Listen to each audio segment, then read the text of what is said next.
Celebrate love this Valentine's Day by spending your hard-earned money on a selection of chocolates, lollies, flowers, a thoughtfully chosen candle, a thermos, a botanical body scrub, a very fancy hot sauce, breakfast or Netflix in bed, matcha, a crusette, pink pre-rolls, a cool compost bin, anti-procrastination timer, or a hammock for two. Okay, I'll stop now. You get the point. It's 2024 and we live in a world where we are constantly being told to buy shit. Oh my god, where did you hear that? How else will they know you love them this Valentine's Day unless you spend your money to buy them stuff? I'm kidding. But what the fuck is Valentine's Day? And how did we get here? And why did Americans spend $1 billion on Valentine's Day in 2022? Let's discuss. Unlike holidays like Christmas and Easter, the history behind Valentine's Day is quite complicated and unclear. There were a few different Saint Valentines that this day may have been based around, two of which might have been the same person, but we'll touch on that later. Though the most widely agreed upon historical explanation is that Valentine's Day developed from the ancient pagan festival Lupercalia. This festival was dedicated to fertility, purification, and the Roman god Lupercus, the god of fertility. It's said that Lupercalia dates back to pre-Roman times. This winefield festival took place on February the 15th. An order of Roman priests would gather at a sacred cave where the infants Romulus and Remus, the founders of Rome, were believed to have been cared for by a she-wolf or Luper. Lupercalia involved rituals aimed at ensuring the fertility of crops and livestock. At this festival, the priests would sacrifice a goat for fertility and a dog for purity. Then they would strip the goat's hide into strips called februa, which means to cleanse in Latin. They would then dip these strips into the sacrificial blood and take to the streets. Yay. They then gently striked or slapped women and crop fields with these strips of goat hide. Roman women supposedly welcomed this, as it was believed to make them more fertile in the coming year, and also that it would ward off evil spirits. Yep. This festival also included matchmaking rituals where young men would draw the names of young women from a jar, pairing the couples for the duration of the festival. Lupercalia was celebrated for centuries, though as the Roman Empire became less pagan and increasingly Christian, this festival was gradually transformed into a celebration which honoured Saint Valentine. A Yale historian named Noel Lenski told National Public Radio in 2011 that the festival was known for its debauchery and nudity until Pope Gelasius came to power in the 5th century, putting an end to Lupercalia, later declaring February 14th as a day of feasts to celebrate the martyred Saint Valentine. Nice. A quote from Mr. Lenski: "It was a little more of a drunken revel, but the Christians put the clothes back on it." And I guess that's all well and good, but then who was this Saint Valentine that this day is supposedly based around? Funnily enough, there really isn't a lot of reliable information about who this Saint Valentine was, due to poor record keeping in the 5th century. That was a long time ago. Though in 1923, the Times reported that there may have been numerous saints named Valentine or Valentinus, as we briefly mentioned before, whose stories were likely exaggerated and were kind of combined into one Saint Valentine or Valentinus. Though there were a few candidates on who the Saint Valentine of Valentine's Day is. So the first candidate is Saint Valentine of Rome. He was arrested because he defied an order that forbid Roman soldiers from getting married, as the emperor believed that unmarried soldiers made better fighters. Though he continued to perform marriages in secret and was eventually imprisoned. He was said to have cured his captor's daughter whilst in prison, curing her of her blindness. But when the emperor at the time found out, he was beheaded, and February 14th was suspected as being his day of death. So the second candidate is Saint Valentine or Valentinus of Terni. His story is extremely similar to Saint Valentine of Rome, but the main difference in this story is that he cured the blindness of his captor's son rather than their daughter, and that he was in Terni in Italy as opposed to Rome. Yeah, anyway, so he was martyred for his Christian faith under Emperor Claudius II. Some historians believe that the two Saint Valentines that I've just mentioned may have been the same person, or that their stories kind of got mixed up and intertwined over time. The third candidate is Saint Valentine of Passau. He's a less well-known candidate who was a 5th century bishop who was also martyred for his Christian beliefs, but there's not really much known about him. Then comes the question of, where does romance fit into all of this? I love you, baby, and if it's quite alright, I need you, baby, to warm the lonely night. I love you, baby.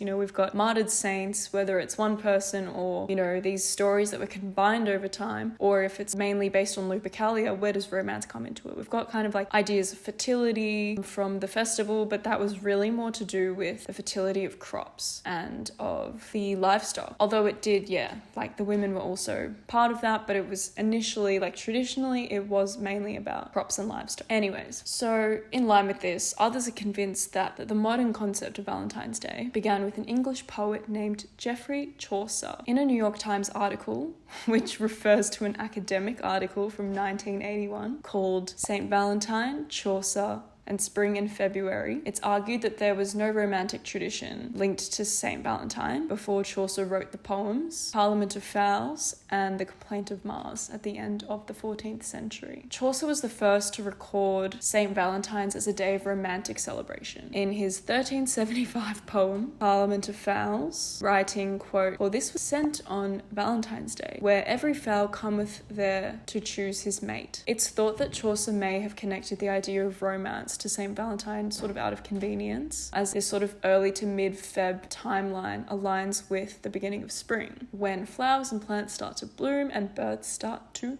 mate. From Chaucer's perspective, an added perk was that Europeans at the time thought Valentine was a nice sounding name. Other saints who were celebrated in mid-February had names with less poetic appeal, like Saint Scholastica, Saint Ortrobertha, I can't even say these, Saint Eulalia, and Saint Ormenhild. I don't know. Doesn't matter, because it's not their day, so... Sorry.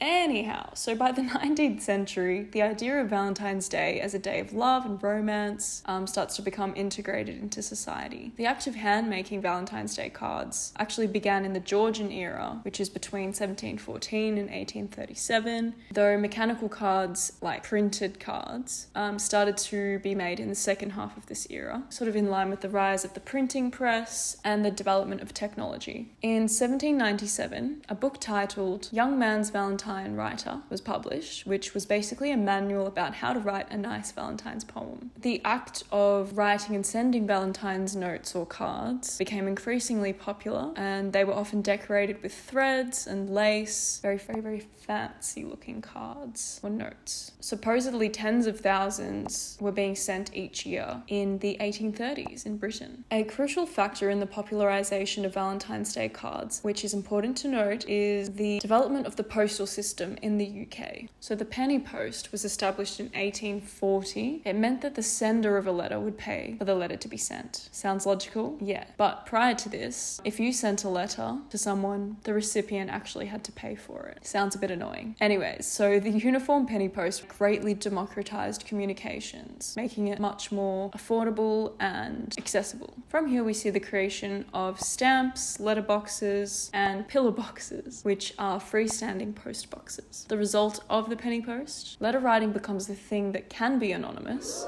and the recipient no longer has to pay for it. So because of this possibility of sending a letter anonymously, in the years after the 1840s, there is a huge boom of love letters being sent out, anonymous and not anonymous.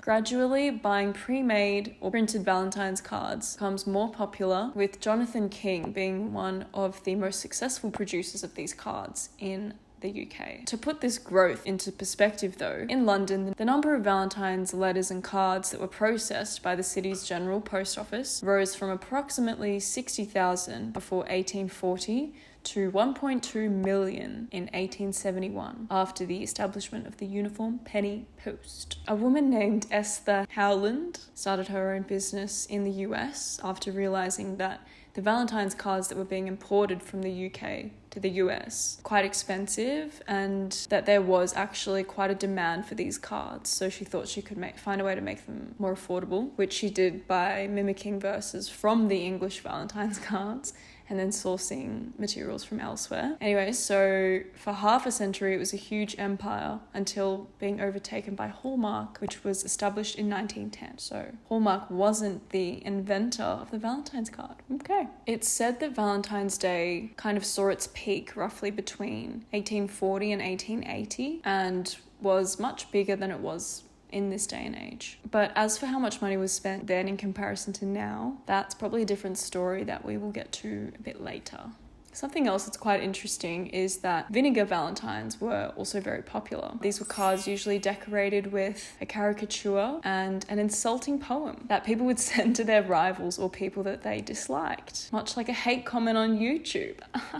So I've got an example here. Got this nice, scary-ish, well, it's pretty scary, yeah, caricature of a cat as a woman. Interesting. And it says, "You are as ill-tempered as an old cat, full of fury, hatred, spite, ready to scratch and tear and bite. In disposition and appearance too, quite like a cross old cat are you." It's very rude.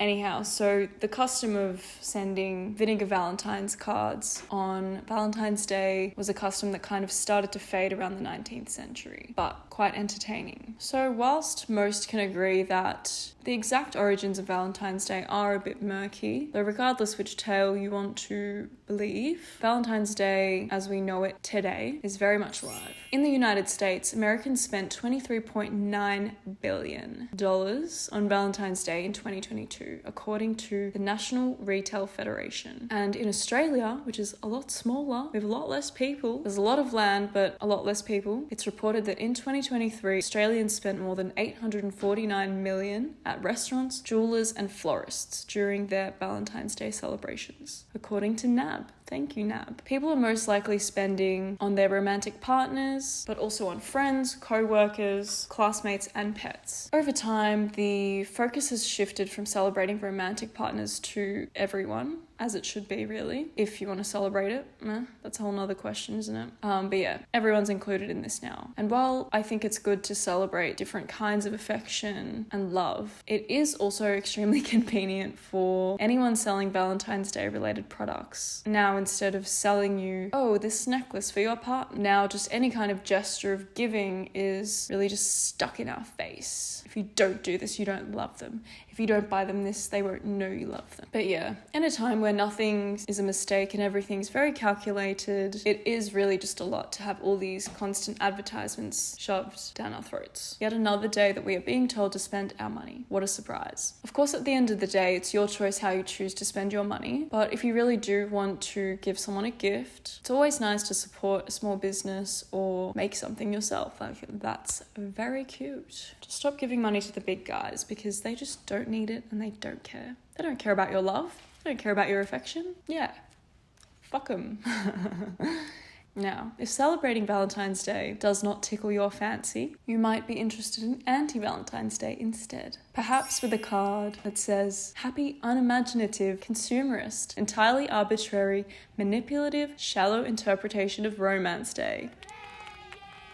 In an article by The Guardian, we have a quote from Floridith Amada, who is the founder of the Happy Book Place, an online gift store. Quote, "Valentine's Day is not something that everyone likes to celebrate. It's very commercialized. Everything is about love, love, love." End quote. Amador recently created anti-Valentine's Day mugs, stating that V is for vodka and video games, to capitalize on this trend of anti-Valentine's Day. Quote, "Some Valentine's Days you're alone with a broken heart and you just want to make yourself happier. So why not buy something for yourself?" On Etsy, a popular online marketplace, there are also a wide range of anti-Valentine's Day cards, t-shirts, and stickers. One jumper reads, "I don't need a Valentine, I need a nap." Another reads, "Cupid rhymes with stupid."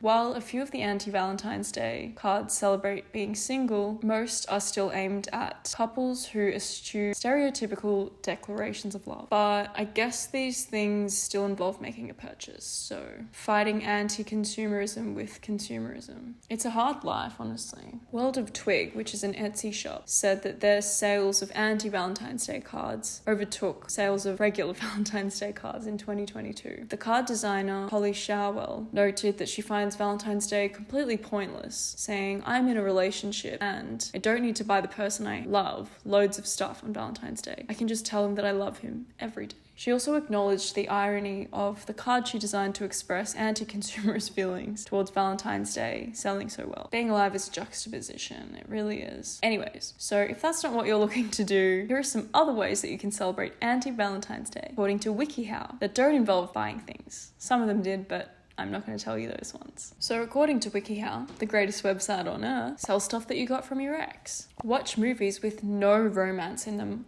whatsoever. Though it also says, alternatively, watch movies with lots of romance, such as the Titanic. Encourage your guests to make snarky comments during it. Do people not already do that when they watch movies? Another one, celebrate by yourself by playing the right music. You're going to feel better if you play music with an anti-Valentine's Day vibe. This is true if you're sitting at home or if you're hosting a party. Many sites online have lists of anti-Valentine's Day songs. Thank God for WikiHow, because how else would you spend Valentine's Day or anti-Valentine's Day if you didn't have that list? When it comes to this day celebrating romance or love, the modern day concept of Valentine's Day, I do think that hand making a card or a gift is a more thoughtful approach, but I also do enjoy making things with my hands, and I know that not everybody does. Though I personally don't have super strong feelings for or against Valentine's Day, if you want to celebrate it, great. If you don't, great. But I also think that booking in quality time is never a bad thing, whether that's a friend, family member, or your partner. Does it have to be on Valentine's Day? Obviously not. But is it a good reminder that, you've spent, you've had a really busy couple of weeks and you haven't made the time, you haven't carved out time for each other in your schedule? Is it a good reminder to spend some quality time together? I think it can be. But brands and, companies are obviously trying to make the most of it. It really has become this, just like another big day of spending, evidently. Anyways, maybe you don't care for either day, Valentine's Day or anti-Valentine's Day. Fair enough. There are so many random days now. Like there's International Pasta Day, International Dog Day, International Coffee Day, which actually they all sound a lot more exciting, and I would happily go and eat a bowl of pasta at a restaurant on International Pasta Day or make some myself. At the end of the day, they're all just another day, like they're just days. So just do what you want. Happy Valentine's Day. I'm leaving.